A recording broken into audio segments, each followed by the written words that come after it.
Bismillahirrahmanirrahim. وَمَن يَفْعَلْ ذَلِكَ عُدْوَانًا وَظُلْمًا فَسَوْفَ نُصْلِيهِ نَارًا وَكَانَ ذَلِكَ عَلَى اللَّهِ يَسِيرًا إِن تَجْتَنِبُوا كَبَائِرَ مَا تُنْهَوْنَ عَنْهُ نُكَفِّرْ عَنكُمْ سَيِّئَاتِكُمْ وَنُدْخِلْكُمْ مُدْخَلًا كَرِيمًا. صدق الله العظيم. ومن يفعل ذلك عدوانا وظلما فسوف نصليه نارا وكان ذلك على الله يسيرا. Dan sesiapa yang berbuat demikian dengan menceroboh dan menganiaya, kami akan masukkan dia ke dalam api neraka, dan balasan yang sedemikian itu adalah mudah bagi Allah. Tidak ada siapa pun yang dapat menghalangnya. Ayat sebelum ini menyatakan tugas anggota baru yang masuk dalam masyarakat. Sesudah mendirikan rumah tangga dengan memilih wanita-wanita yang dihalalkan baginya, maka tugas keluarganya ialah menanggung nafkah dan menjadi anggota masyarakat. Dia mesti menyumbang masyarakat. Dia mesti mengambil dan menyumbang. Mengambil dan menyumbang daripada masyarakat. Dua tugas dikemukakan baginya, dipikulkan terhadapnya, iaitulah dia jangan mengambil harta orang dengan cara yang batil. Kepunyaan orang adalah kepunyaan orang, dan yang kedua dilarang dia melakukan pembunuhan diri, membunuh diri dengan pengertiannya yang lebih luaslah, meliputi dua perkara ini. Sebenarnya tugas masyarakat. Tugas masyarakat. Harta ada harta individu, ada harta orang ramai. Harta diri sendiri kita dibebas mengambilnya dan dibebas kita menggunakannya. Tetapi walau bagaimanapun harta itu sebelum menjadi kepunyaan kita adalah harta orang lain. Kita maksudkan harta orang lain ini yang menjaganya kerajaan lah. Harta umum, harta negara, harta sumber-sumber bumi, ini harta orang.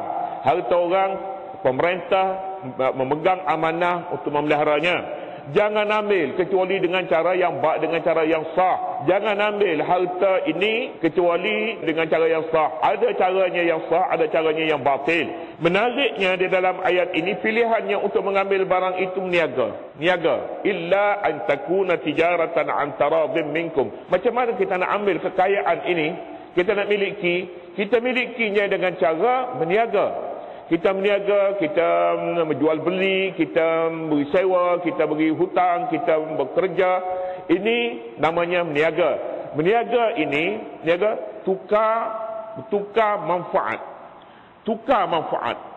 Kita ada kepandaian. Kita beri kepandaian kita khidmat, kita ambil wang umpamanya. Kita ada barang ni boleh manfaatkan. Dia ada barang, dia ada manfaat. Kita tukar barang. Itu maknanya tijarah, niaga. Cara ini boleh, tapi syaratnya suka sama suka. Paksa, tipu, tidak boleh. Kemudian menariknya dalam ayat ini dihubungkan dengan bunuh. Maknanya harta ini bila diagih dengan cara tak betul, diurus dengan cara yang salah, diambil dengan cara tipu, dengan cara gelap, dengan sebagainya, dia boleh membawa kepada pembunuhan. Boleh membawa kepada tergugatnya keamanan disebabkan pengagihan harta yang tak betul. Ini soal ekonomi. Ekonomi ada hubungannya dengan masalah bunuh diri. Sama ada bunuh diri ini bunuh individu ataupun peperangan sesama sendiri. Sebab Quran kata, la taqtulu anfusakum, jangan kamu bunuh diri kamu. Diri kamu maknanya sama-sama kamu berperang. Kemudian selepas daripada itu ayat menyatakan, wa may yaf'al dzalika udwanan wa zulma. Sesiapa yang melakukan perbuatan itu, perbuatan mengambil harta orang dengan cara salah, sumber pendapatan kita tak betul, tidak sah dari sudut syaraknya, itu namanya udwan. Udwan, kita mengambil harta kepunyaan orang dengan cara yang salah, artinya kita menentang kebenaran. Menentang kebenaran ini artinya udwan, memusuh. Udwan menceroboh. Ada ya'du menceroboh. Musuh menceroboh negeri, namanya adu. Musuh, seteru. Barang siapa mengambil harta dengan cara menceroboh, artinya pengambilan dengan cara yang tidak sebenar. Kita tidak berniaga, kita tidak bekerja, kita tidak melakukan apa-apa, tapi wang masuk sentiasa. Sumbernya orang bagi. Mengapa orang bagi? Orang bagi jangan baca, jangan sebut. rasuah ke, tak kira lah apa-apa pun asalkan masuk wang. Udwanan namanya. Pengambilan harta yang tidak ada sebab, artinya kita menceroboh orang lain. Orang lain bekerja, dia tak dapat. Kita bekerja, kita tak bekerja, kita dapat wang. Dia bekerja, dia dapat sikit. Itu salah. Dia tidak ada kepandaian, tapi wang dapat banyak. Yang ni ada kepandaian, dia dapat wang sedikit. Salah. Salah, ini tidak adil. Jadi kalau macam itunya, barang siapa yang berbuat demikian dengan cara bermusuh, menyebabkan adanya musuh yang tidak suka pengambilan seumpama itu, wa zulman, dan menganiaya orang lain. Menganiaya. Macam mana balasannya? Fasawfa nuslihi nara. Kami akan masuk ke dalam neraka. Balasannya ke situ, pergi ke sini tempatnya. Syurga tak boleh pergi. Jalan bukan surga, bukan jalan ke surga. Jalan ke surga ialah adil. Jalan ke surga ialah hak kita dia boleh diberi kepada orang. Hak orang, kecuali dia redha. Kalau dia tak redha, tidak boleh diambil. Kemana pergi? Naran. Kami akan selarkan. Sala yasla maknanya selar.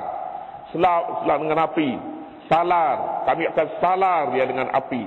Nuslihi. Api ni yang takutnya yang makan tepi kulit. Kesakitan bakaran api ni kulit. Al-Quranul Karim dia tidak menyatakan kami akan masuknya ke dalam neraka. Masuk ke dalam neraka ini boleh jadi ada orang yang masuk ke dalam neraka tapi dia tak ada apa-apa. Tak ada apa-apa. Misalnya seperti malaikat dia dijaga neraka, dia masuk keluar dalam neraka, dia pastikan misalnya tak ada apa-apa dia. Sebab apa? Neraka tidak selar. Tidak salarnya. Wal fasawfa nusli tidak salai. Fasawfa nuslihi nara, kami akan bakar kulitnya dengan neraka. Wa kana dzalika 'ala Allah yasira. Itu mudah saja bagi Allah untuk membuat balasan ini. Jangan pulaknya payah, ini orang dah ada duit, ini dia ada kelengkapan cukup. Pencuri sukar nak masuk rumah dia, sebabnya apa dia? Dia ada duit.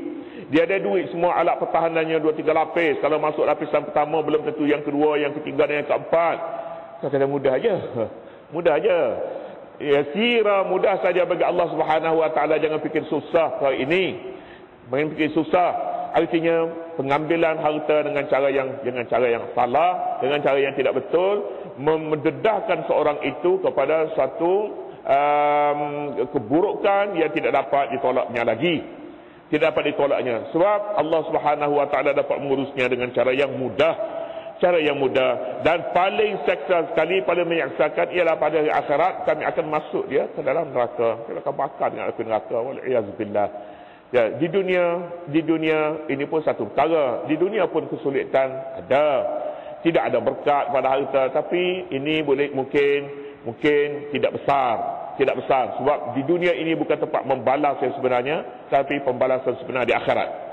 In tajtanibu kaba'ira ma tunhauna anhu nukaffir ankum sayyi'atikum wa nudkhilkum mudkhalan karima.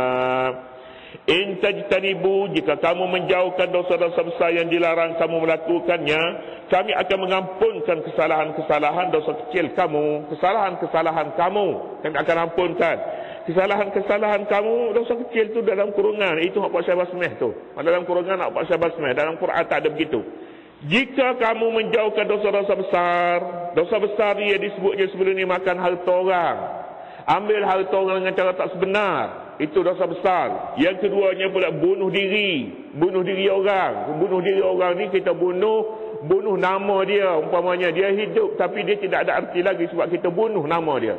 Nama dia yang baik-baik dulu, baik sudah tidak laku lagi.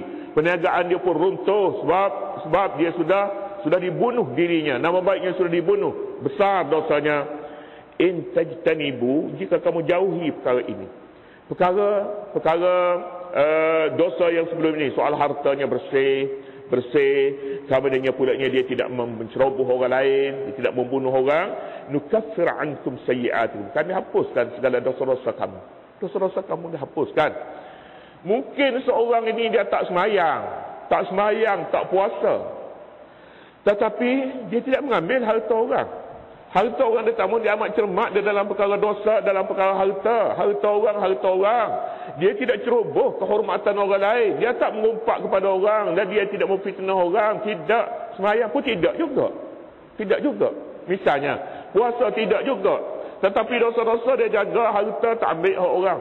Boleh jadi dosa itu, kelemahan dosa-dosa itu diampun oleh Allah Subhanahu Wa Taala. Diampun. Tetapi orang yang semayang, sunatnya, wajibnya, tapi harta orang semuanya diceroboh. Harta, semua hartanya haram. Puasa kuat, semayang dia tidak boleh nak ampun dosa itu. Tak boleh nak ampun dosa pengambilan harta kepunyaan orang, pencerobohan orang. Dosa pahala semayang tidak cukup untuk mengampunkan dosa besar itu. Tapi sebaliknya seorang yang bercermat dalam mengambil harta orang lain, tidak menceroboh kehormatan orang, boleh jadi dosa-dosanya itu diampun oleh Allah Subhanahu Wa Taala. Ampun. Dosa besar ke dosa kecil jangan tanya. Jangan tanya dosa besar ke dosa kecil. Sebab Quran kata kabaira ma tunhauna an nukaffir ankum sayiatikum. Kami ampunkan kejahatan kamu, dosa-dosa kamu. Kami ampunkan. Pasal kata dosa kecil dia diampun, dosa besar tidak. Dia kata dia masuk dalam kurungan itu. Tapi Quran tak kata macam tu. Sekalipun kita yakin bahawa apabila orang tu tak semayang, bila tak semayang saja dia sapu habis. Semuanya tak ada baginya halal haram bila dia tak semayang. Demikian juga bila seorang itu sembahyang imannya meningkat, dia tidak akan melakukan lagi dosa. Jika sembahyang itu benar-benar dilakukan atas sifatnya sebagai seorang hamba dan sembahyang itu merupakan ibadatnya kepada Allah, dia tidak akan mengambil harta yang haram. Cuma kita katanya ditakdirkan wujud manusianya begitu, padahal tidak akan wujud. Jika ditakdirkan wujud manusia yang berhati-hati dalam pengambilan harta, tidak menceroboh kepunyaan orang lain, tidak sama sekali dosa ini tidak dilakukan, sembahyang pun tidak juga. Ada kemungkinan amalan ini membersihkan dosa itu. Ada kemungkinan. Sebab dosa besar yang berkaitan dengan manusia, tidak ada jalan untuk mengampunkannya. Tidak ada jalan. Minta istighfar kepada Allah supaya diampunkan dosa yang berkaitan dengan harta orang, tak boleh. Tak boleh. Hatta kita sebutkan dahulu seorang yang mati syahid, tidak ada satu kematian yang lebih mulia daripada mati syahid. Mati syahid mandi pun tidak diberi, tanamkanlah dengan kain-kain dengan darahnya. Mengapa dia bersih di sisi Allah?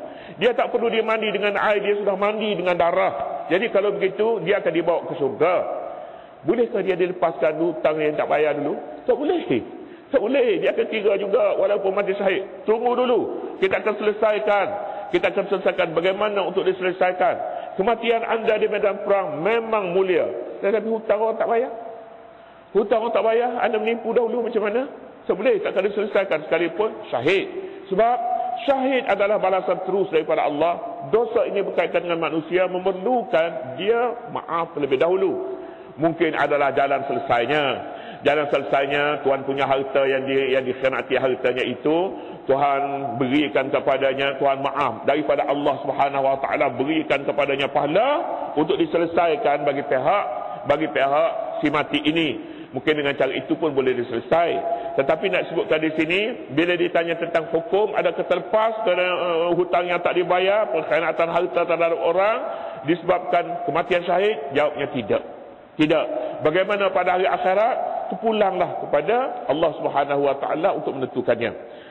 In tajtanibu kaba'ira ma tunhauna anhu, jika kamu menjauhi dosa besar.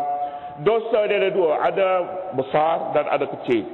Dan ada yang besar itu, yang paling besar iaitu syirik. Dosa besar ni dosa apa dia? Dosa besar termasuklah dosa besar ni dua perkara yang disebutkan tadi, iaitu pengambilan harta orang dengan cara batil. Ini dosa besar. Yang kedua, bunuh orang, dosa besar.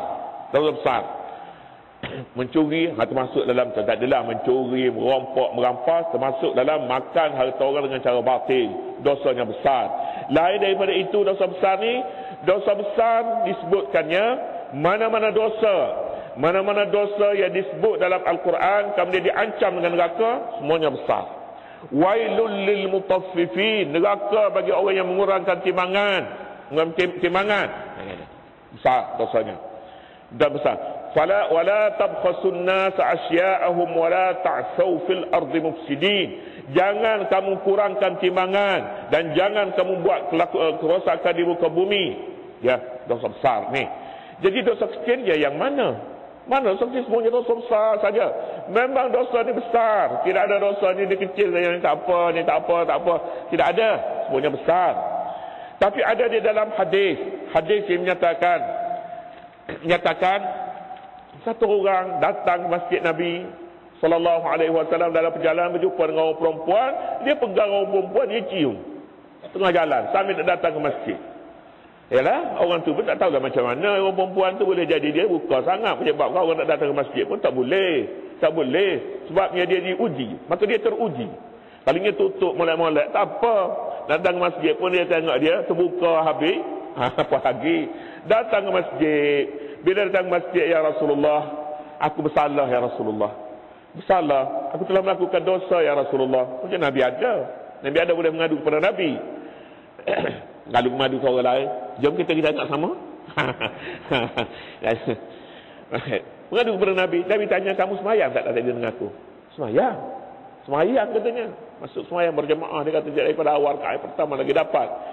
Kata Nabi, dia kata, innal hasanat yuzhibnas sayyiat. Wahyu turun memberitahu kepadanya, amal kebajikan boleh menghapuskan dosa-dosa kecil. Itu dosa kecil katanya.